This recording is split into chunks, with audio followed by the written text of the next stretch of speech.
বোন, আপনি ঠিক বলেছেন যে ভবিষ্যৎবাণীর কথা বলা হচ্ছে, যদি তার অর্ধেকের বেশি পূরণ না হয় তাহলে ভবিষ্যৎবাণী ভুল। আমি একমত বোন, আপনার সঙ্গে একমত। আমি আপনার 3টি প্রশ্নের উত্তর দেব। দেখা যাক আজকে আপনি ইসলাম গ্রহণ করেন কিনা। এটাও হতে পারে আপনি আমার সঙ্গে একমত হবেন না। আমি যা বলবো, আমি একমত। ম্লেচ্ছ এই শব্দটা 3টি অর্থ আছে। ম্লেচ্ছ এর একটা অর্থ হলো অনার্য অর্থাৎ বিদেশি, আরেকটা অর্থ হচ্ছে পাপী, আরেকটা অর্থ হলো খারাপ লোক। আর দেখবেন ইন্ডিয়ায় হিন্দুরা সাধারণত মুসলিমদের বলে থাকে ম্লেচ্ছ। তারা যখন এভাবে বলে তারা আসলে বোঝায় পাপী আর খারাপ লোক। কিন্তু এর আরেকটা অর্থ হলো বিদেশি। যখন আমি লেকচারে কোনো ধর্মগ্রন্থ থেকে উদ্ধৃতি দেই, সেখানে একটা শব্দের যদি অনেক অর্থ হয়, ব্যাপারটা এমন না ধরেন শব্দটার 4টা অর্থ আছে, তার মধ্যে 3টা অর্থ এখানে খাটে না, মাত্র একটা ঠিক হলেও অর্থ সঠিক হতে পারে। যেমন ধরেন কোরআন বলছে তোমরা শূকর খেও না। আজকে যদি ডিকশনারি খোলেন, এই শূকর শব্দটার একটা অর্থ হলো পুলিশ অর্থাৎ পুলিশ অফিসার, তাহলে একটা অর্থ শূকর, আরেকটা অর্থ পুলিশ অফিসার। তবে কোরআন বাইবেল এটা বোঝায়নি। বাইবেলে বুক অব লেভিটিকাস 11 অধ্যায়ের 7 থেকে 8 অনুচ্ছেদে আছে, বুক অব ডিউটেরোনমি 14 অধ্যায়ের 8 অনুচ্ছেদে আছে, বুক অব আইজায়া 65 অধ্যায়ের 2 থেকে 5 অনুচ্ছেদে আছে, বলা হয়েছে তোমরা শূকর খেও না। কিন্তু পুলিশকে বোঝায়নি বাইবেল। যদি আপনি বিভিন্ন ধর্মের ছাত্রী হয়ে থাকেন, যদি 10টা অর্থ থাকে সেখানে একটা অর্থও খাটে, দেখতে হবে সেটা সঠিক কিনা। দুটো সঠিক হতে পারে, 3টা সঠিক হতে পারে, সবগুলো সঠিক হতে পারে। কিন্তু যদি মাত্র একটা অর্থ সঠিক হয়, এতেও ভবিষ্যৎবাণীটা ফলে যেতে পারে। আমি আপনার সঙ্গে একমত যে ম্লেচ্ছ এর একটা অর্থ অনার্য, ইন্ডিয়ানদের দিক থেকে একজন বিদেশি। আর আমি আমার লেকচারে তখন বলেছিলাম ম্লেচ্ছ শব্দের অর্থ হচ্ছে বিদেশি। আর আপনি ভুল পথে গিয়ে বলছেন এখানে ম্লেচ্ছ মানে হচ্ছে পাপী। আপনি আসলে এখানে ভুল বুঝেছেন বোন। যদি আপনি বলেন কোরআন আর বাইবেল বলছে পুলিশদের খেও না, তার মানে আপনি বিভিন্ন ধর্মের উপর ছাত্রী নন, আপনি তাহলে এক পেশে। একটা অর্থে যদি ভবিষ্যৎবাণীটা পূরণ হয়, আরেকটা কথা যদি সন্দেহ থাকে, আমি আরো 10টা পয়েন্টের কথা বলেছি, সবগুলোকে খণ্ডন করতে পারবেন না। আরেকটা বললেন মরুস্থল, এটার একটা অর্থ আমিও একমত, মৃতদের স্থান। তবে সংস্কৃতিতে মরুস্থল শব্দটার আরেকটা অর্থ হচ্ছে বালুময় স্থান। আপনি আজকে ডিকশনারি চেক করেন, সেখানে দেখবেন আমাদের ইসলামিক রিসার্চ ফাউন্ডেশনে এখানে সংস্কৃত ডিকশনারিও আছে। আমি বিভিন্ন ধর্মের উপর ছাত্র, এটা মানছি যে একটা অর্থ হচ্ছে মৃতদের স্থান, আরেকটা অর্থ হচ্ছে বালুময় স্থান। কিন্তু ভুল অর্থটা আপনি নিচ্ছেন কেন? তাহলে তো আপনি ভুল পথে চলে যাবেন। যদি পারমুটেশন আর কম্বিনেশন গুলো দেখেন, অন্য যে পয়েন্টগুলো বলেছি সেগুলো পুরোপুরি সঠিক। এখানে আপনাকে সঠিক উত্তরটা বেছে নিতে হবে। তাহলে মরুস্থল শব্দটার একটা অর্থ হলো বালুময় স্থান বা মরুভূমি। আপনার 3য় প্রশ্নতে আসি, আপনি ইসলাম গ্রহণ করবেন ইনশাল্লাহ? 3য় প্রশ্নটা, আমি যে ভবিষ্যৎবাণীটার কথা বলেছি যে নবী মোহাম্মদ সাল্লাল্লাহু আলাইহি সাল্লাম পঞ্চগর্ভে গোসল করেছিলেন গঙ্গা নদীতে, এখানে বুঝে নিতে হবে যখন আমরা বলছি যে হিন্দুদের রীতি অনুযায়ী যে কেউ পঞ্চগর্ভে বা গঙ্গায় গোসল করবে তার অর্থ বিশুদ্ধ হবে। একটা অর্থ শারীরিকভাবে গঙ্গায় ডুব দিলেন, আমারও মনে হয় না নবীজি ইন্ডিয়া এসে গঙ্গায় ডুব দিয়েছিলেন। আরেকটা অর্থ বিশুদ্ধ হওয়া, তখন ব্যাখ্যা করিনি কারণ লেকচারটাই অনেক লম্বা ছিল। এই টপিকটা নিয়ে আমি সারাদিন কথা বলতে পারি, আমি এখানে খুব বিস্তারিত বলিনি। আমি প্রত্যেকটা ভবিষ্যৎবাণী নিয়েই আরো কয়েক মিনিট বলতে পারি, সব মিলিয়ে ঘন্টাখানিক বলতে পারবো। এখানে পঞ্চগর্ভে গোসল করা মানে হচ্ছে বিশুদ্ধ হওয়া। এখানে প্রসঙ্গটা বুঝতে হবে, শারীরিকভাবে গোসল করার অর্থ এখানে বলা হয়নি। আর আপনি গঙ্গার পানিতে ডুব দিলেই বিশুদ্ধ হয়ে যাবেন এমন কোনো নিশ্চয়তা নেই, বিশুদ্ধ না হওয়ার সম্ভাবনাই বেশি। এটা হচ্ছে হিন্দুদের রীতি অনুযায়ী বলা। তাই এখানে ভবিষ্যৎবাণীটা বলছে যে নবী মোহাম্মদ সাল্লাল্লাহু আলাইহি সাল্লাম পঞ্চগর্ভে গোসল করেছিলেন। তার মানে এই না যে তিনি এখানে এসেছিলেন, মানে হলো আল্লাহ তাআলা তাকে বিশুদ্ধ করেছিলেন। আমরা বিশ্বাস করি যে আল্লাহ তাআলার সকল নবী, সকলেই হোক তিনি মুসা বা ঈসা আলাইহিস সালাম অথবা মুহাম্মদ সাল্লাল্লাহু আলাইহি সাল্লাম, তারা সকলেই ছিলেন মাসুম, তারা ছিলেন নিষ্পাপ, ছিলেন বিশুদ্ধ। তাহলে আল্লাহর সকল নবী, আল্লাহ যাদের পৃথিবীতে পাঠিয়েছিলেন, আমরা মানি যে তারা সকলেই নিষ্পাপ, সকলেই মাসুম, সকলেই বিশুদ্ধ। তাহলে আপনার উত্তরটাও পেলেন। আশা করি ইনশাআল্লাহ আপনি ইসলাম গ্রহণ করবেন বোন। দিকের মাইক থেকে। আমার নাম প্রেম আদভানি, আমি নয়াদিল্লি থেকে এসেছি, রিটায়ার্ড চাকরিজীবী আর অমুসলিম। আমার প্রশ্নটা হলো, ইসলামের অতীত ইতিহাস খুবই গৌরবের, বর্তমানেও ইসলাম ধর্মের মাথা উঁচু করে থাকার কথা ছিল। আমার মনে হয় মুসলিমদের কাজকর্মের মধ্যে স্বচ্ছতা থাকা উচিত। অন্য সব মানুষকেও তাদের জানতে দেওয়া উচিত যে তারা কি কি কাজ করেছে বিভিন্ন মাদ্রাসা, মসজিদ ইত্যাদি জায়গায়, যাতে করে মানুষজন জানতে পারে যে এসব জায়গায় কি হচ্ছে। তখন ব্যাপারটা অনেক স্বচ্ছ হবে, কেউ তখন আর ভুল বুঝবে না। ধন্যবাদ। ভাই খুব সুন্দর প্রশ্ন করেছেন, তবে আপনার উত্তর দেওয়ার আগে আগের বোন যে প্রশ্নগুলো করেছিলেন সে ব্যাপারে কিছু কথা বলি। তার 3টা প্রশ্ন, সেখানে আমার মেয়ে রুজদা নায়কের গানের কথাগুলো মনে পড়লো। শেষ গানটা যে don't talk to me about Mohammad সাল্লাল্লাহু আলাইহি সাল্লাম, আর কোঅর্ডিনেটর বলেছিলেন গানের কথাগুলো একটু মনোযোগ দিয়ে শুনবেন। আপনারা যদি কথাগুলো শুনে থাকেন, এটা নবীজি সাল্লাল্লাহু আলাইহি সাল্লামের একটা সিরাত যে একদিন মোহাম্মদ সাল্লাল্লাহু আলাইহি সাল্লাম হেঁটে যাচ্ছিলেন, তখন এক পথচারীর সঙ্গে তার দেখা হলো। সে নবীজির বিরুদ্ধে কথা বলতে লাগলো, ও এই নবী মোহাম্মদ খুবই খারাপ লোক, তার সঙ্গে কথা বলো না। সে কিন্তু মোহাম্মদ সাল্লাল্লাহু আলাইহি সাল্লামের সঙ্গে কথা বলছে, সে জানে না ওই লোকটাই মোহাম্মদ সাল্লাল্লাহু আলাইহি সাল্লাম। সে নবীজির কাছে বলল পথে হাঁটতে হাঁটতে, নবী মোহাম্মদ খুবই খারাপ লোক, তার কথা শুনো না, তার কথা শুনলে বিপর্যয় হয়ে যাবে, সবার জন্য খারাপ হবে, ইত্যাদি ইত্যাদি। গানটাতে এই কথাগুলো বলা হয়েছিল। লোকটা নবীজিকে বলল, তবে আপনি খুব ভালো মানুষ, আর আপনাকে সাবধান করছি ওই মোহাম্মদ লোকটার কথা শুনবেন না সাল্লাল্লাহু আলাইহি সাল্লাম। সে ভণ্ড, নাউজুবিল্লাহ, সে খুব খারাপ মানুষ, নাউজুবিল্লাহ। এরকম আরো অনেক কথা। তবে নবীজিকে বলল, আপনি খুব ভালো মানুষ, আপনি দয়ালু, আপনি পরোপকারী, আপনার নামটা জানতে পারি? নাম শুনে বলল, কি? আপনি কি বললেন? আমি কি ঠিক শুনছি? আপনার নাম মোহাম্মদ সাল্লাল্লাহু আলাইহি সাল্লাম? তখন সে বলল, আশহাদু আল্লা ইলাহা ইল্লাল্লাহ ওয়া আশহাদু আন্না মুহাম্মাদুর রাসূলুল্লাহ। যখন সেই লোকটা বুঝতে পারলো যে এই লোকটাই মোহাম্মদ সাল্লাল্লাহু আলাইহি সাল্লাম, আমি অন্য মানুষের কাছে শুনেছিলাম সে খুব খারাপ মানুষ, ইনি তো ভালো মানুষ, তখনই সে ইসলাম গ্রহণ করলো। তাই আমার প্রিয় বোন, উনি একটু আগে যখন প্রশ্নগুলো করেছিলেন তখন আমার মেয়ের গানের কথাগুলো মনে পড়েছিল। নবীজি সাল্লাল্লাহু আলাইহি সাল্লামের সেই সিরাতটা, যেখানে এক পথচারী নবীজির কাছে এই নবীজি সম্পর্কে বদনাম করছিল, তবে তখনই সত্যিটা জানার পর সেই লোক শাহাদা উচ্চারণ করেছিল। আশা করি ইনশাল্লাহ আমাদের বোনও শাহাদা দেবেন, আর আমি দোয়া করি আল্লাহ যেন তাকে হেদায়েত দান করেন। ভাই আপনি খুব সুন্দর প্রশ্ন করেছেন। আর বললেন যে ইসলামের অতীত ইতিহাস খুবই গৌরবের। তারপর বলছেন স্বচ্ছতা থাকার প্রয়োজন আছে, বিশেষ করে মাদ্রাসাগুলোতে। কে আপত্তি করবে? আমি একমত ভাই, আমি সম্পূর্ণ একমত। কে বলছে যে স্বচ্ছতা থাকবে না? শুধু স্বচ্ছতাই নয়, আমি চাই অমুসলিম ছাত্রছাত্রীরা মাদ্রাসায় লেখাপড়া করুক। আমি এটাও জানি ভাই, আমি জানি আপনি এখানে মিডিয়ার কথাগুলো বলছেন, যে মিডিয়া বলছে যে মাদ্রাসাগুলো হলো সন্ত্রাসবাদের আখড়া। মিডিয়া বলছে, আপনি না, মিডিয়া। মাদ্রাসা আরবি শব্দটার অর্থ যেখানে শিক্ষা দেওয়া হয়, আরেকটা বিশ্ববিদ্যালয়ের মতো। স্কুল বলতে পারেন, কলেজ বলতে পারেন, ইউনিভার্সিটিও বলতে পারেন। তবে মিডিয়া মাদ্রাসাগুলোকে এমনভাবে তুলে ধরে, যদি কোনো মাদ্রাসায় যান আপনি সন্ত্রাসী হয়ে যাবেন। মিডিয়া বলে আপনি না। একটা প্রশ্ন করি, এই পৃথিবীর ইতিহাসে যে লোকটা সবচেয়ে বেশি মানুষ হত্যা করেছে সে হিটলার। সে পড়েছিল কোন মাদ্রাসায়? কোন মাদ্রাসা? হিটলার কোন মাদ্রাসার ছাত্র? তারপর দেখবেন যে মাফিয়া পৃথিবী জুড়ে চোরাচালান আর মাদক ব্যবসা করে। যদি একটা জরিপ করেন এইসব স্মাগলারদের, সেই সব লোকদের যারা জেলে যায়, যদি জরিপ করেন তাদের কতজন মাদ্রাসায় পড়েছে? কতজন? খুব কম থাকতে পারে, খুব কম। বেশিরভাগই ভার্সিটিতে পড়েছে। কোন ভার্সিটি? আধুনিক ভার্সিটি, স্কুল, কলেজ। তাহলে কি বলবেন স্কুল বন্ধ করে দাও? এটা কি বলবো যে আজ থেকে স্কুল কলেজ বন্ধ, বিএ পড়া বন্ধ, বিকম বন্ধ, বিএসসি বন্ধ? না, কারণ আমি তো স্কুলে পড়াশোনা করেছি। স্কুলে শেখানো হয় না যে ডাকাতি করবেন, চোরাচালানি করবেন, দেশের বিরুদ্ধে যুদ্ধ করবেন। এই লোকগুলো স্কুলে পড়াশোনা করেছে, কিন্তু তারা স্কুলগুলোর কুলাঙ্গার। আর হিটলারও হয়তো আধুনিক শিক্ষা পেয়েছিল, আমি নিশ্চিত তার স্কুল তাকে শেখায়নি যে তুমি 60 লক্ষ ইহুদিকে হত্যা করো। তাহলে বুঝতে পারছেন এরা কুলাঙ্গার। তবে সামগ্রিকভাবে দেখবেন যে এই দেশে প্রতি বছর হাজার হাজার ছাত্র মাদ্রাসা থেকে পাশ করে, নাদবা থেকে, দেওবন্দ থেকে হাজার হাজার ছাত্র।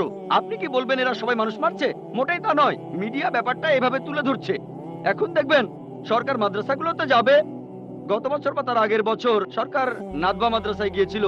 তারা মাদ্রাসায় গিয়ে একটা সার্চ ওয়ারেন্ট বের করলো, চেক করবে। কি চেক করবে? আর আলিমিয়া নাদবি রহমতুল্লাহ বললেন, ঠিক আছে আপনারা চেক করেন। তারা সেখানে কিছুই পায়নি। এখন হঠাৎ করে একদিন লাখে একবার, হাজারবারের মধ্যে একবার, কোটিবারের মধ্যে একবার হতে পারে সে মাদ্রাসা থেকে পাশ করার পরে কেউ বিপথে চলে গেছে। তার মানে এই না মাদ্রাসা সন্ত্রাস শেখায়। বরং দেখবেন যে সেই সব লোক যারা স্কুল থেকে পাশ করার পরে আধুনিক শিক্ষা ব্যবস্থায় কলেজে পড়ে, ইউনিভার্সিটিতে পড়ে, যেখান থেকে সার্টিফিকেট পায়, বিএ, বিকম, ইঞ্জিনিয়ার, ডাক্তার, এরাই তুলনামূলকভাবে বেশি অন্যায় অপরাধ করে থাকে। আপনি যদি স্বচ্ছতার কথা বলেন, আমিও একমত। কোন মাদ্রাসায় এই কথা বলবে না যে আপনারা এখানে চেক করবেন না। আমাদের মাদ্রাসাগুলো উন্মুক্ত, আমাদের স্কুলে আমরা শেখাই মাশাআল্লাহ বিভিন্ন ধর্মের উপর শিক্ষা দেই। আমার ছাত্ররা আমার স্কুলের, তারা সাধারণ হিন্দুদের চাইতে হিন্দু ধর্ম সম্পর্কে বেশি জানে, খ্রিস্টান ধর্ম সম্পর্কে বেশি জানে সাধারণ খ্রিস্টানদের চাইতে। ইসলাম ধর্ম সম্পর্কে বেশি জানেন সাধারণ মুসলিমদের চাইতে, কারণ এখানে সব ধর্মের উপর গুরুত্ব দেওয়া হয়। তাহলে ভাই আপনি যদি স্বচ্ছতার কথা বলেন, আমি একমত, আপনার সঙ্গে আছি। এ কথা আপনাকে কেউ বলবে না, আমাদের পরীক্ষা করতে পারবেন না। আসেন, তবে নিন্দা করবেন না, নেগেটিভ মেন্টালিটি নিয়ে আসবেন না, খোলা মনে আসেন। কে জানে আল্লাহ হয়তো আপনাকে হেদায়েত করবেন, হয়তো সত্যিটা জানতে পারবেন। হ্যাঁ ভাই, আমি এখানে যেটা বলতে চাচ্ছি যে অমুসলিমরা তারা মাদ্রাসায় এসে নিজের চোখে দেখে যাবে, আমি স্বচ্ছতা বলতে এটাই বোঝাতে চেয়েছি, যাতে করে মানুষের মনে কোনো সন্দেহ না থাকে যে মাদ্রাসায় খারাপ কাজ হচ্ছে, সন্ত্রাসী বানানো হচ্ছে। ভাই খুব সুন্দর প্রশ্ন করেছেন। মাদ্রাসাগুলোকে স্বচ্ছ বানাবো যাতে অমুসলিমরা এসে পড়তে পারে। ভাই প্রথমে আমন্ত্রণ জানাচ্ছি আপনাকে, আপনার ছেলে মেয়েদের আইআরএফে আসেন, আমি আপনাকে আমন্ত্রণ জানাচ্ছি। আর ইসলামিক রিসার্চ ফাউন্ডেশনে একটা লাইব্রেরি আছে। এই লাইব্রেরিটা গোটা ইন্ডিয়ার মধ্যে বিভিন্ন ধর্মগ্রন্থের সংগ্রহের দিক থেকে একটা প্রথম শ্রেণীর লাইব্রেরি। আমাদের লাইব্রেরিতে 200-রও বেশি আলাদা আলাদা বাইবেল আছে। বাইবেলের 50টা এডিশন আছে। শুধু ভগবত গীতার অনুবাদে আছে 50টা। বেদের অনেকগুলো অনুবাদ আছে, ঋগ্বেদ, যজুর্বেদ, অথর্ববেদ। হয়তো সরকারি লাইব্রেরিতেও এতগুলো বই পাবেন না, হতে পারে আপনার ধর্মীয় প্রতিষ্ঠানের লাইব্রেরিতেও এই বইগুলো পাবেন না। আমরা উৎসাহ দেই, পড়েন আর সত্যের পথে আসেন। আর অন্যদের কথা বাদ দেন, আমি আমন্ত্রণ জানাচ্ছি আপনাকে, আপনার ছেলে মেয়েদের, আপনাদের প্লেনের টিকিটটাও দিয়ে দেব ফ্রি। আইআরএফে আসেন, আপনাকে আমরা স্বাগত জানাবো। পড়েন, তাহলে সত্যটা জানতে পারবো একসাথে ইনশাল্লাহ। মাইক্রোফোনটাকে অন করবেন ভাই। আপনাকে অনেক ধন্যবাদ, আমার কথাগুলো আপনি খোলা মনে গ্রহণ করেছেন। আমি চেষ্টা করব যাতে আপনার আমন্ত্রণটা রাখতে পারি। জি, ঠিকানাটা দিয়ে যান, প্লেনের টিকিট পাঠিয়ে দেবো ইনশাল্লাহ। এবারে প্রশ্ন করা হচ্ছে মহিলাদের মধ্য থেকে। কোনো অমুসলিম বোন মাইকের সামনে এসে প্রশ্ন করবেন প্লিজ। আদাব ডক্টর জাকির নায়েক স্যার, আমার নাম ভেঙ্কটাচামা। আমি গত কয়েক বছর ধরে এক মুসলিম মহিলার সাথে আছি।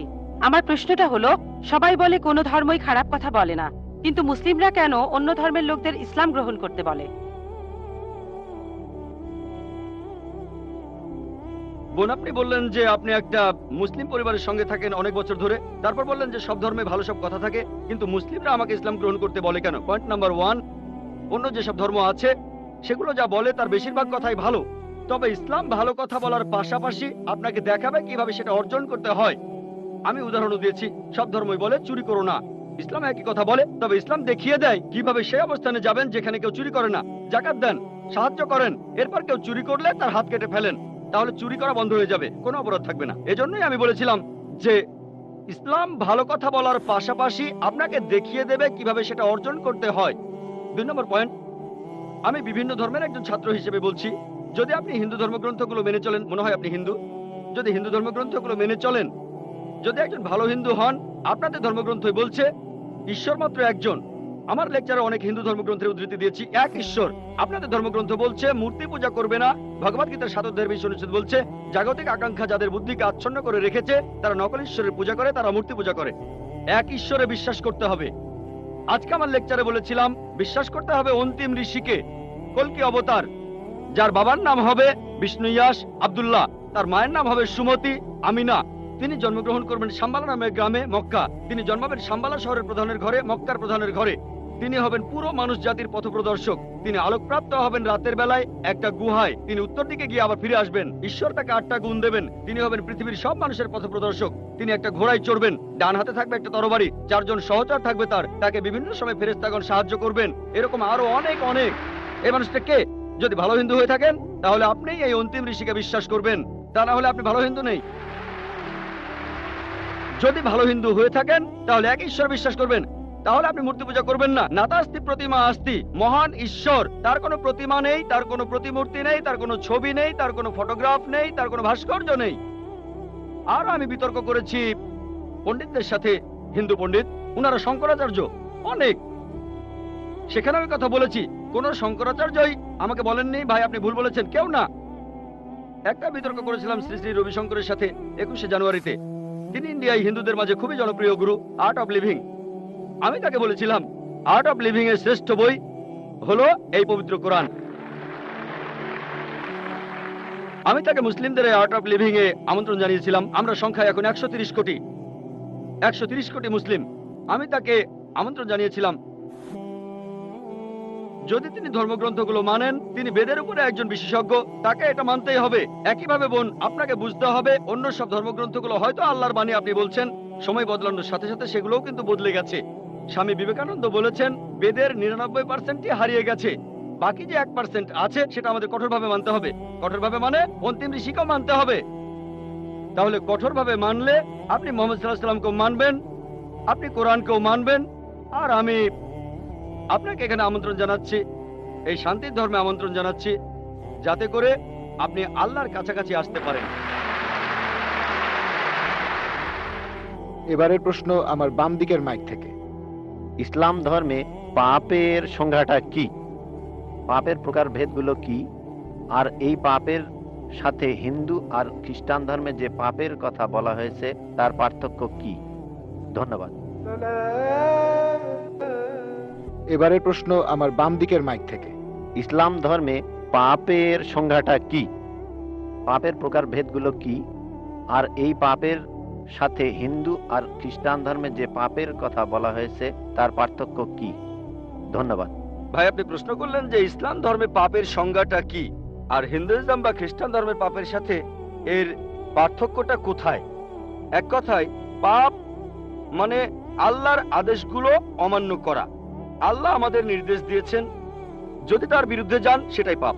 যেমন ধরেন, আল্লাহ তাআলা বলেছেন তোমরা প্রার্থনা করো, যদি প্রার্থনা না করেন তাহলে পাপ করছেন।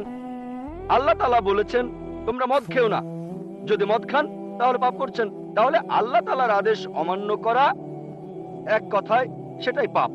আর সব ধর্মে পাপের সংজ্ঞাটা এটাই।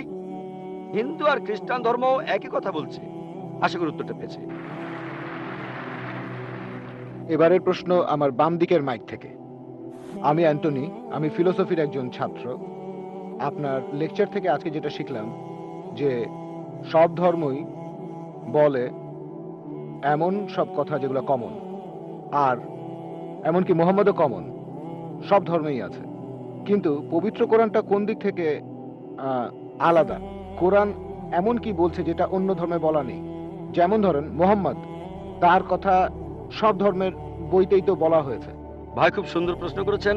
আপনি বললেন যেটা কমন সেটা মেনে চলতে। সব ধর্মগ্রন্থই বলে মুহাম্মদের কথা, আর কোরআনও বলছে মুহাম্মদের কথা। এখানে নতুন কি আছে? খুবই সুন্দর প্রশ্ন। অন্য সব ধর্মই বলে যে পরবর্তীতে একজন নবী পৃথিবীতে আসবেন, আর বাইবেলও বলছে। আপনি তো খ্রিস্টান, সম্ভবত আপনি পবিত্র বাইবেল পড়েছেন। গসপেল অফ জন 16 নম্বর অধ্যায়ের 12 নম্বর থেকে 14 অনুচ্ছেদে আছে, ঈসা আলাইহিস সালাম শিষ্যদের বলছেন, আমি তোমাদের অনেক কথা বলতে চাই, কিন্তু তোমরা এখন সেটা বুঝতে পারবে না, কারণ যখন সত্যের আত্মা তোমাদের সামনে আসবে সে তোমাদের সত্যের পথে নিয়ে যাবে। আর সে তার নিজের কথা বলবে না, যা শুনবে সে কথাগুলোই বলবে। সে তোমাদের ভবিষ্যতের কথা বলবে, সে আমাকে মহিমান্বিত করবে। তার মানে সব ধর্মগ্রন্থ, হিন্দু, পার্সি, বৌদ্ধ, ইহুদি, খ্রিস্টান, সবাই বলছে একজন নবী পৃথিবীতে আসবেন, একজন নবী আসবেন। কিন্তু কোরআন বলছে ইনি সেই নবী যার উপর কোরআন নাজিল হয়েছে। সেই নবী চলে এসেছেন।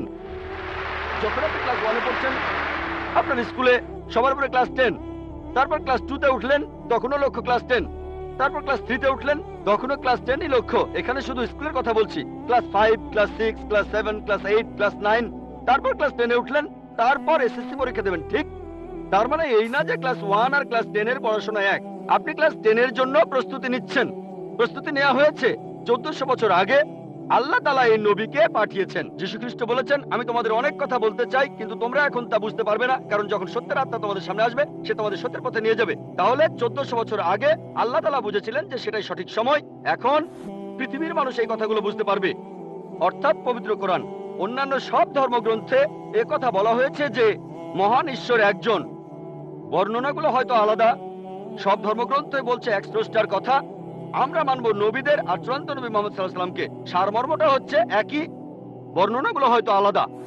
আর পবিত্র কোরআনে সূরা মাইদা 3 নম্বর আয়াতে বলা হয়েছে, আজ এই দিনে আমি তোমাদের দিন পূর্ণাঙ্গ করলাম, তোমাদের দিন মনোনীত করলাম ইসলাম, তোমাদের প্রতি আমার অনুগ্রহ সম্পূর্ণ করলাম পুরো মানুষ জাতির জন্য। পবিত্র কোরআন নাজিল হওয়ার পর নতুন কিছু যোগ করা যাবে না, কোনো কিছু বাদ দেওয়া যাবে না। আমি এই কথা আগেও বলেছি। আপনারা তো বলেন ওল্ড টেস্টামেন্ট আর নিউ টেস্টামেন্ট, পবিত্র কোরআন হলো লাস্ট টেস্টামেন্ট। তাহলে পার্থক্যটা হলো এই পবিত্র কোরআন হলো শেষ কিতাব, আল্লাহ তাআলার নাজিলকৃত লাস্ট টেস্টামেন্ট। আপনারা বলেন ওল্ড টেস্টামেন্ট আর নিউ টেস্টামেন্ট। পবিত্র কোরআন হলো লাস্ট টেস্টামেন্ট। অন্য সব ধর্মগ্রন্থ সেগুলো বলছে একটা বইয়ের কথা। পবিত্র কোরআন মুহাম্মদ সাল্লাল্লাহু আলাইহি সাল্লামের ক্ষেত্রে একই কথা। অন্য ধর্মগ্রন্থ বলে যে নবী মুহাম্মদ আসবেন। ইসলাম আমাদের শেখায় আল্লাহ নবীর কাছে যে কিতাব নাজিল করেছেন আর আমাদের নবীজির হাদিসের মাধ্যমে, এটাই হলো চূড়ান্ত ধর্ম। পুরো মানুষ জাতির জন্য আদম আলাইহিসসালাম থেকে প্রথম মানুষটা থেকে শেষ দিন পর্যন্ত এখনো আছে, শেষ পর্যন্ত থাকবে। অন্য সব ধর্মই বলছে এক ঈশ্বরের কথা, বলছে যে শেষ নবী আসবেন। আপনাকে এটা মানতে হবে, এটা মানতে হবে, প্রয়োগ করতে হবে, তাহলে সত্যিকারের খ্রিস্টান হতে পারবেন। সেজন্য আমি বলি, ইসলাম আর খ্রিস্টান ধর্মের সাদৃশ্যের উপর আমি একটা লেকচার দিয়েছিলাম, সেখানে প্রমাণ করেছি যে মুসলিমরা আমরা খ্রিস্টানদের চাইতে অনেক বেশি খ্রিস্টান। খেয়াল করে দেখবেন, আমরা যীশু খ্রিস্টকে সাধারণ খ্রিস্টানদের চাইতে অনেক বেশি মানি। আমার ভিডিও ক্যাসেট দেখতে পারেন, ইসলাম ও খ্রিস্টান ধর্মের সাদৃশ্য। এবারের প্রশ্ন আমার বাম দিকের মাইক থেকে। স্যার, আমার নাম এল রবিশঙ্কর শ্রীধর। আমি বর্তমানে বিইডি কলেজের প্রিন্সিপাল হিসেবে আছি। আমি অন্য ধর্মগ্রন্থগুলো পড়েছি, যেমন বাইবেল, কোরআন, হাদিস ইত্যাদি। এছাড়াও আমি মুসলমানদের নামাজ পড়ার নিয়মও শিখেছি। স্যার, একটা হাদিস বলা আছে, নবীজি সাল্লাল্লাহু আলাইহি সাল্লাম এক সিরিয়ানকে বলেছেন যে ধর্ম বদলানোর দরকার নেই, আর তুমি কালিমাও বলো না, তখন প্রয়োজন ছিল। তবে এখন দেখি যে পৃথিবী অনেক বদলে গেছে, আমাদের সামাজিক অবস্থান বদলেছে, এছাড়া আমাদের সমাজও বদলেছে। আর একটা ব্যাপার জানতে চাচ্ছি, এমন কি কোনো রকম ছাড় দেয়া আছে যদি কেউ ইসলাম পালন করতে চায়? আমরা জানি ইসলাম ধর্মের কিছু ব্যাপার ফিজিক্সের মাধ্যমে প্রমাণ করেছেন বিজ্ঞানী ক্যাপরা আর স্টিফেন হকিং, যেমন সময় আর বিশ্বজগৎ কিভাবে সৃষ্টি হলো। এখন আনাল হক, আমি খোদা, এই টাইপের ধারণার কোনো স্থান আছে? 5 ওয়াক্ত নামাজ পড়লাম, ধর্ম মানলাম, এরপর আমরা অন্য সময় কি বলতে পারি যে আনাল হক? এটা কি মানতে পারি? আর ভাই প্লিজ একবারে একটা প্রশ্ন করেন, হাতে সময় কম, এই প্রশ্নটার উত্তর দেই। প্রশ্ন করার জন্য অনেকে দাঁড়িয়ে আছেন। ভাই, আপনি প্রশ্ন করলেন যে তিনি একটা হাদিস জানেন যেখানে নবীজি এক সিরিয়ানকে তার ধর্ম বদলাতে বারণ করলেন। বলেন। যে তুমি বলবে না লা ইলাহা ইল্লাল্লাহ, বাজারের মধ্যে তাকে মারা হতো। ভাই, আপনি বললেন যে নবীজি এক লোককে বাজারের মধ্যে লা ইলাহা ইল্লাল্লাহ বলতে বারণ করেছেন, না হলে তাকে মারা হতো। আমি জানি না আপনি কোন হাদিসের কথা বলছেন। একটা হাদিস বলছে জোরে আল্লাহু আকবার বলো না, লা ইলাহা ইল্লাল্লাহ না। এটা বলা হয়েছিল কারণ যুদ্ধের সময় তারা লুকিয়ে আছে আর শত্রু আসছে, তখন জোরে আল্লাহু আকবার বলো না, কারণ তাহলে শত্রুরা টের পেয়ে যাবে। বাজারের মধ্যে না, যুদ্ধের ময়দানে। আরেকটা হাদিস বলছে জোরে বলো যাতে অন্যান্য মুসলিমরা উৎসাহিত হয়, তাই পরিস্থিতির উপর নির্ভর করে। নবীজি একবার বলেছেন যুদ্ধের ময়দানে বলো আল্লাহু আকবার, এতে মুসলিমদের সাহস বাড়বে। কিন্তু অন্য সময়ে যখন লুকিয়ে আছেন তখন জোরে বললে শত্রুরা টের পাবে। তাই এক এক পরিস্থিতিতে এক এক রকম কাজ। আপনার প্রশ্নে আসি, ইসলামের পাশাপাশি অন্যান্য জিনিস মানা যাবে কিনা, যেমন সক্রেটিস বা অন্য কারো কথা বা কোনো বিজ্ঞানীর কথা। এছাড়াও আনাল হক, ইসলামের পাশাপাশি অন্য বিষয়ের ব্যাপারে বলি, যদি সেগুলো কোরআন আর হাদিসের বিরুদ্ধে না যায় কোনো সমস্যা নেই। যদি সেটা কোরআন আর হাদিসের সাথে মিলে যায় সেটা আমাদের মানতে হবে। সেটা হতে পারে যে কোনো বিষয়, হোক বিজ্ঞান, ভূগোল বা ইতিহাস, হোক হিন্দুইজম, খ্রিস্টান ধর্ম, ইহুদি ধর্ম। যদি সেটা পবিত্র কোরআনে উল্লেখ করা থাকে তাহলে সেটা আমাদের মানা ফরজ। যদি সেই কথাটার উল্লেখ কোরআনে না থাকে আর কোরআনের বিরুদ্ধে না যায় সেটা মানতে পারেন, মুবাহ, ঐচ্ছিক। কিন্তু যদি সেই কথাটা কোরআনের বিরুদ্ধে যায় সেটা হারাম, সেটা নিষিদ্ধ। এই তিনটা হতে পারে, তিনটা ফলাফল পাবেন। আপনি বললেন যে ইসলাম তাওহীদে বিশ্বাস করে, 5 ওয়াক্ত নামাজ। ইসলাম আনাল হকে বিশ্বাস করে কিনা? আনাল হক নিজেকে আল্লাহ দাবি করা, এটা শিরক, এটা তাওহীদের বিরুদ্ধে যায়। এটা বলতে পারেন না যে আপনি তাওহীদও মানেন আবার একাধিক ঈশ্বরে বিশ্বাস করেন। আপনি তাওহীদ মানেন আবার বলছেন আমি আল্লাহ, দুটো আসলে বিপরীত। যদি কেউ এমনটা বিশ্বাস করে যে সে আল্লাহর একটা অংশ, সে তাওহীদ মানতে পারে না, সে মুসলিম নয়। দুটো বিপরীত জিনিস। কিন্তু অন্য ব্যাপার কোরআনের সাথে মিললে সমস্যা নেই, আর কোরআনের বিরুদ্ধে না গেলে সমস্যা নেই। আশা করি উত্তরটা পেয়েছেন।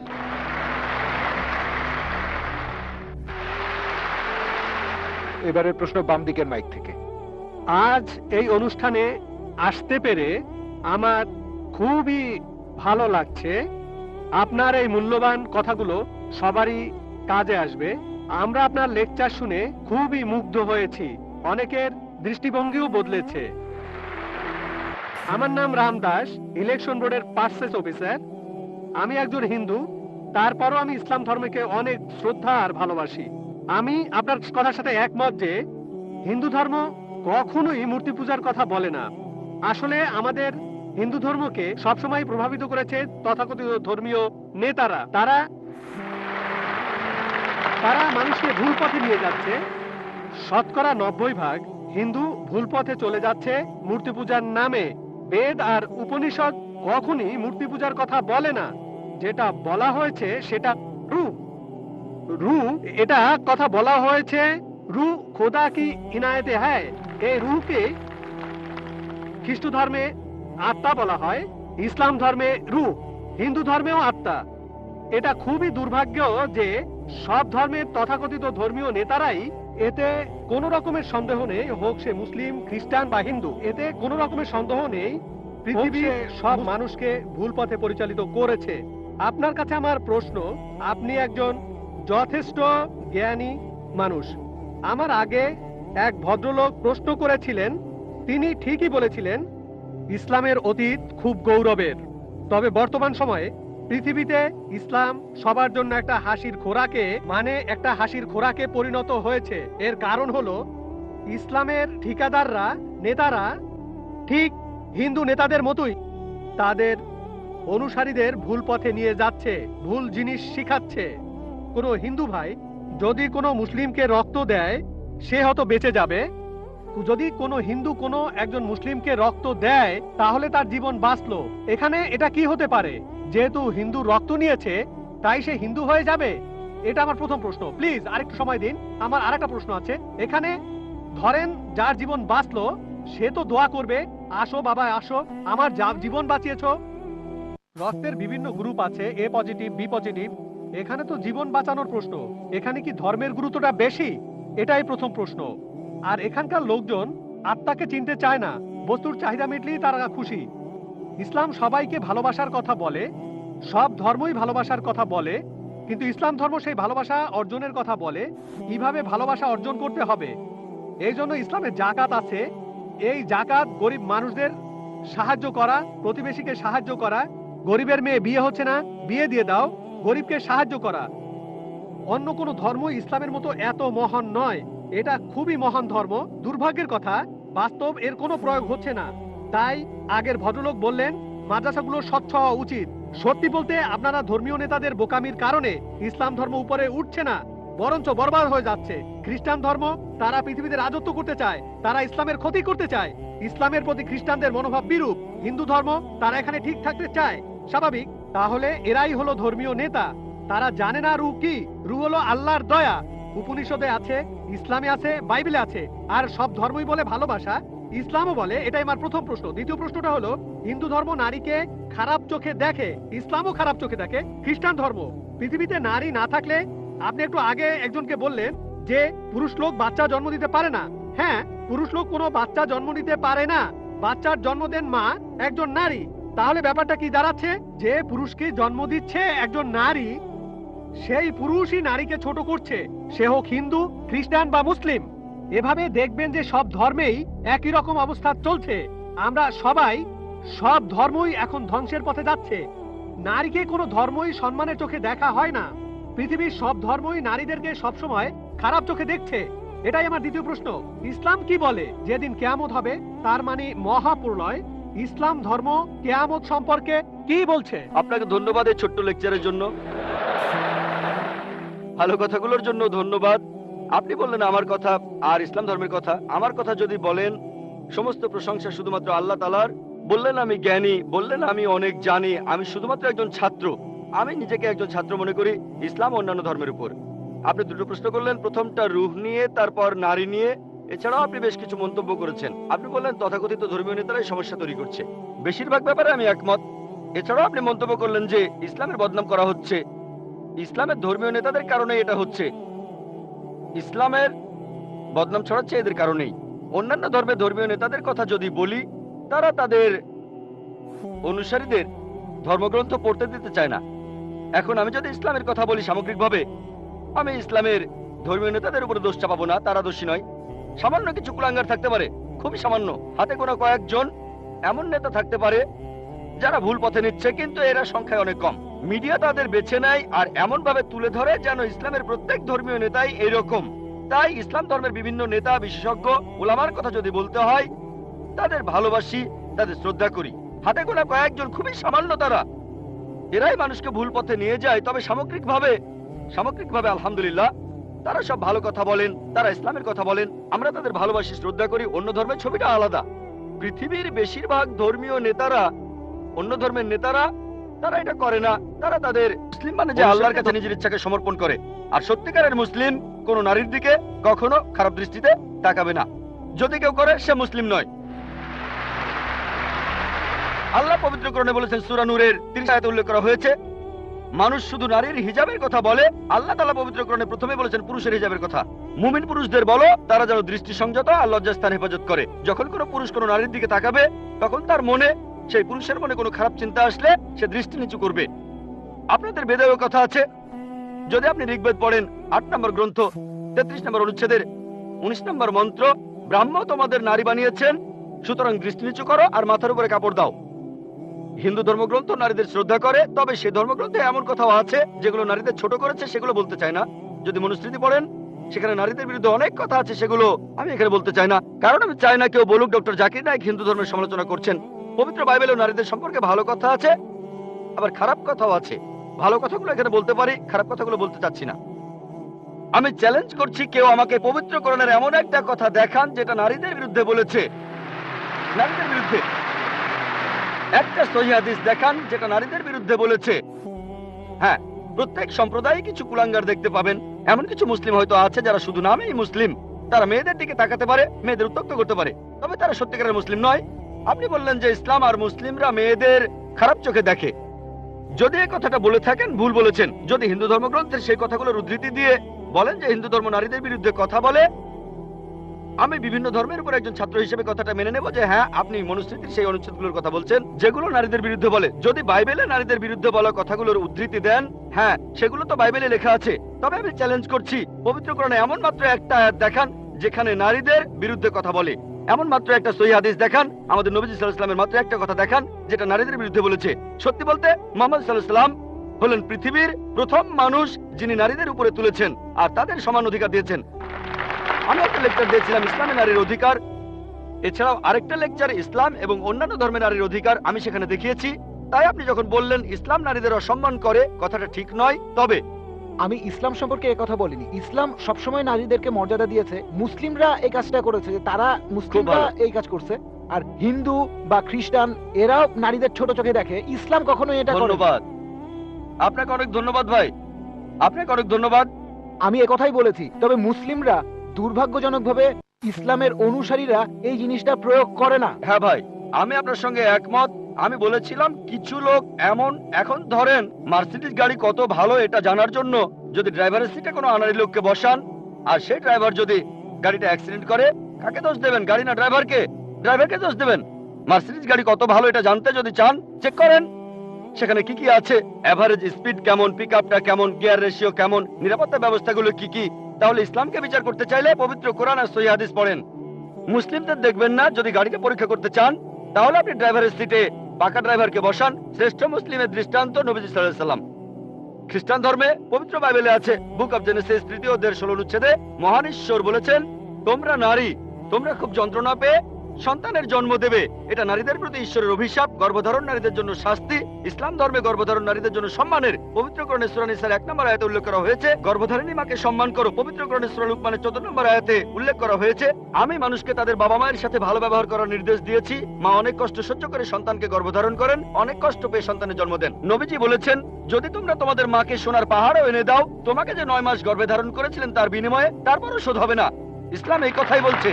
একজন নবীজি সাল্লাল্লাহু আলাইহি ওয়াসাল্লামের কাছে একজন লোক আসলো আর প্রশ্ন করলো, এটা আছে সহিহ বুখারী 8 নম্বর খণ্ড, বুক অফ আদাব 2 নম্বর অধ্যায় 2 নম্বর হাদিস, হে নবী, এই পৃথিবীতে কাকে সবচাইতে বেশি সম্মান দেখাবো? নবীজি বললেন, তোমার মা। লোকটা বলল, এরপরে কাকে দেখাবো? নবীজি বললেন, তোমার মা। লোকটা বলল, তারপরে কাকে দেখাবো? নবীজি আবারও বললেন, তোমার মা। লোকটা বলল, এরপরে কাকে? তখন নবীজি বললেন, তোমার বাবা। তার মানে 75%, 4 ভাগের 3 ভাগ পাচ্ছেন মা, 1 ভাগ 25% সেটা পাচ্ছেন বাবা। এক কথায় মা গোল্ড মেডেল পাচ্ছেন, সিলভার মেডেল পাচ্ছেন, ব্রোঞ্জ মেডেলটাও পাচ্ছেন, আর বাবা একটা সান্ত্বনা পুরস্কার নিয়ে সন্তুষ্ট থাকছেন। ইসলাম আমাদের এমনটাই শেখায়। তবে আপনার কথা মানি, পশ্চিমা বিশ্ব নারীদের ছোট করছে। পশ্চিমা বিশ্ব নারীদের স্বাধীনতার কথা বলে, আসলে তারা স্বাধীনতার কথা বলে নারীদের শারীরিক অত্যাচার করে, তাদের সম্মান কেড়ে নেয়, আত্মার অবমাননা করে। পশ্চিমা বিশ্ব বলে তারা নারীদের উঁচুতে বসিয়েছে, আসলে নিচে নামিয়েছে। তাদেরকে বানিয়েছে উপপত্নী, রক্ষিতা আর সমাজের প্রজাপতি, যারা রয়েছে আর্ট আর কালচারের রঙিন পর্দার আড়ালে। আর্ট আর কালচারের দোহাই দিয়ে তারা কি করছে? তাদের মেয়েদের বিক্রি করছে তাদের মায়েদের। তারা নাকি মেয়েদের উপরে তুলছে। সাধারণত বেশিরভাগ অ্যাডেই দেখবেন নারী আছে, অন্যটার সাথে নারীর হয়তো কোনো সম্পর্কই নেই। মোটরসাইকেলের বেশিরভাগ অ্যাডে দেখবেন মেয়ে আছে। কতজন মেয়ে মোটরসাইকেল চালায়? কতজন? কিন্তু অ্যাডে মেয়ে থাকবেই। তারপর মোটর গাড়ির অ্যাডে সেখানেও মেয়েদের দেখবেন। আমার এক বন্ধু একবার বলেছিল যে বিএমডব্লিউর একটা খুব বিখ্যাত অ্যাড, মার্সিডিজ বেঞ্জ খুব ভালো গাড়ি, তরুণদের প্রিয় হলো বিএমডব্লিউ, এর স্পিড বেশি, পিকআপও ভালো। তো বিএমডব্লিউর একটা অ্যাডে বিকিনি পরা একটা মেয়ে দাঁড়িয়ে আছে বিএমডব্লিউ গাড়ির সামনে, আর নিচে লেখা এখনই চালানো শুরু করুন। কাকে? মেয়েটাকে না গাড়িটাকে? বিক্রি করছে মেয়েদের, বিক্রি করছে মায়েদের। ইসলাম ধর্মে নারীদেরকে সম্মান করি, মায়েদের সম্মান করি, বোনদের সম্মান করি, মেয়েদের সম্মান করি, তাদের শ্রদ্ধা করি, তাদের ভক্তি করি। আমার ভিডিও ক্যাসেট দেখেন, ইসলামে নারীর অধিকার। আশা করি উত্তরটা পেয়েছেন। এবারের প্রশ্ন মহিলাদের মধ্য থেকে। গুড ইভিনিং স্যার, আমি লক্ষ্মী আইয়ার। স্যার, আমি হিন্দু, তবে ইসলাম ধর্মে বিশ্বাস করি। আমি ইসলাম বিশ্বাস করি কারণ আমি সেরকম কিছু প্রমাণ পেয়েছি। স্যার, আপনি বললেন আল্লাহ একজন, ধর্মও একটা। এখন আমি তিনজন মানুষের উদাহরণ দেই। একজন হিন্দু, আরেকজন মুসলিম, অন্যজন খ্রিস্টান। ধরেন এই তিনজন একসাথে আছে। এখন তাদের শরীর যদি কেটে ফেলা হয়, সেখানে আপনি কি দেখতে পাবেন? শুধু রক্ত, শুধু রক্তই পাবেন। দুধ পাবেন না, পানি পাবেন না, শুধু রক্তই পাবেন। এখন সব মানুষের শরীরে যদি একই রক্ত থাকে, তাহলে মৃতদেহ সৎকারের নিয়মটা আলাদা কেন? মুসলিমরা তারা কবর দেয়, আর হিন্দুরা আমরা মৃতদেহ পুড়িয়ে ফেলি। বোন বললেন আপনি ইসলাম ধর্ম পছন্দ করেন, ইসলামে বিশ্বাসও করেন। আপনাকে অভিনন্দন, আর এই শান্তির ধর্মে আপনাকে স্বাগতম, সত্যের পথে আপনাকে স্বাগতম। বোন প্রশ্ন করলেন যে তিনজন হিন্দু, খ্রিস্টান, মুসলিম, সবার শরীর একই রকম, একই রক্ত, একই উপাদান, কিন্তু আমরা মারা গেলে হিন্দুরা কেন পুড়িয়ে ফেলে আর মুসলিমরা কেন কবর দেয়? আসুন আমরা এটা ভালো করে দেখি। আপনি দেখেন কোন পদ্ধতিটা ভালো। হিন্দু ধর্মে কবর দেওয়ার অনুমতিও আছে শিশুদের ক্ষেত্রে, কিন্তু প্রাপ্তবয়স্ক লোক মারা গেলে তারা বলেন পুড়িয়ে ফেলতে হবে, দাহ করতে হবে।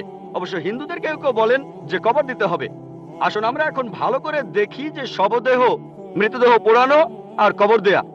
এখানে আপনি দেখবেন যখন আপনি কোনো মৃতদেহ পোড়াবেন তখন পরিবেশ দূষিত হচ্ছে। মৃতদেহ পোড়ালে পরিবেশ দূষণ হয়। ইসলাম ধর্মে আমরা কবর দেই কেন? এখন আমরা জানতে পেরেছি আমাদের শরীরে যে উপাদানগুলো আছে, এই পৃথিবীর মাটিতে যে উপাদান আছে, আমাদের শরীরেও একই জিনিস পরিমাণে হয়তো কম অথবা বেশি। আমরা মাটি থেকে এসেছি, আবার মাটিতে ফিরে যাব, বিজ্ঞানসম্মত। এটা হচ্ছে 1 নম্বর পয়েন্ট। দাহ করলে আগুন ধরানো হয়, পরিবেশ দূষিত হয়। ইসলাম অনুযায়ী আমরা কবর দেই আর জমি উর্বর হয়, পোড়ানো হয় না বলে পরিবেশ দূষিত হয় না। 2 নম্বর পয়েন্ট, মৃতদেহ পোড়াতে গেলে আপনাকে গাছ কাটতে হবে, গাছপালা কমে যাবে, পরিবেশের অবস্থা তখন খারাপ হয়ে যাবে। ইসলাম অনুযায়ী আমরা কবর দেই, জমি উর্বর হয়, আরো গাছ জন্মায়, এটা তখন হয়ে যায় সার। এখানে গাছ কাটা দরকার নেই, পরিবেশের জন্য ভালো। আমাদের সরকার এখন বলে গাছ কাটবেন না। গাছ না কাটলে মৃতদেহগুলো পোড়াবেন কিভাবে? 3 নম্বর পয়েন্ট, পোড়ালে খরচ বেশি। ইন্ডিয়ার পরিসংখ্যান অনুযায়ী প্রতি বছর হাজার হাজার লক্ষ লক্ষ কোটি টাকা খরচ হয়ে যাচ্ছে। প্রতিদিন কোটি কোটি টাকা খরচ হচ্ছে, প্রতি বছর লক্ষ লক্ষ কোটি টাকা খরচ হচ্ছে শুধু গাছের পেছনে আর মৃতদেহ পোড়ানোর পেছনে। ইসলাম অনুযায়ী আমরা কবর দেই, এটা সস্তা, ফ্রি। 5 নম্বর পয়েন্ট, মৃতদেহ পোড়ালে গাছের কাঠ পুড়ে হয়ে যায় চারকল, ছাই। ইসলামে একটা জায়গায় কাউকে কবর দিলে কয়েক বছর পরে সেখানে আরেকজনকে কবর দেওয়া যাবে, এটা সব সময় চলবে। আপনি রিসাইকেল করতে পারবেন। একই জমি কয়েক বছর পরে মৃতদেহের হাড় করে আলাদা হয়ে গেলে আবার কবর দিতে পারবেন। তাহলে যুক্তি আর বিজ্ঞান দিয়ে যদি যাচাই করেন, এটাই বিজ্ঞানসম্মত, অনেক মানবিক, অনেক ভালো। কবর দেয়া পোড়ানোর চাইতে অনেক ভালো। আশা করি উত্তরটা পেয়েছেন। আমার নাম বিনয় কুমার, আমি একজন আর্টিস্ট, একজন পেইন্টার। আপনাকে আমি একটা প্রশ্ন করব যে আপনার ওয়েবসাইটে 2টা যুক্তি দেখিয়েছিলেন যে মোহাম্মদ বাইবেল থেকে কিছু কপি করেননি অথবা অন্য কোনো বই থেকেও কপি করেননি। সেখানে উত্তর দিতে গিয়ে আপনি বলেছেন যে নবী মুহাম্মদের সময় বাইবেলের কোনো আরবি অনুবাদ ছিল না, কিন্তু সহিহ আল বুখারী 6 নম্বর খণ্ডের 60 নম্বর গ্রন্থ 478 নম্বর হাদিস বলছে যে গসপেলগুলো আরবিতে অনুবাদ করা হয়েছিল, করেছিলেন বারাকা। এখানে আরেকটা ব্যাপার হলো, বললেন মুহাম্মদ ছিলেন নিরক্ষর, সেজন্য তিনি বই পড়তে পারতেন না, যেমন পবিত্র বাইবেল। কিন্তু আমি এই উত্তরে সন্তুষ্ট নই, কারণ অন্যান্য ধর্মগ্রন্থের কথাগুলো ধার করার জন্য মুহাম্মদকে শিক্ষিত হওয়ার কোনো প্রয়োজন নেই। সেখানে প্রয়োজন ছিল যে মুহাম্মদ সেগুলো শুনবেন আর নিজের ইচ্ছে মতো বেছে নেবেন। এই কথাগুলো শোনার পরে মুহাম্মদ সেগুলো সংশোধন করেছেন।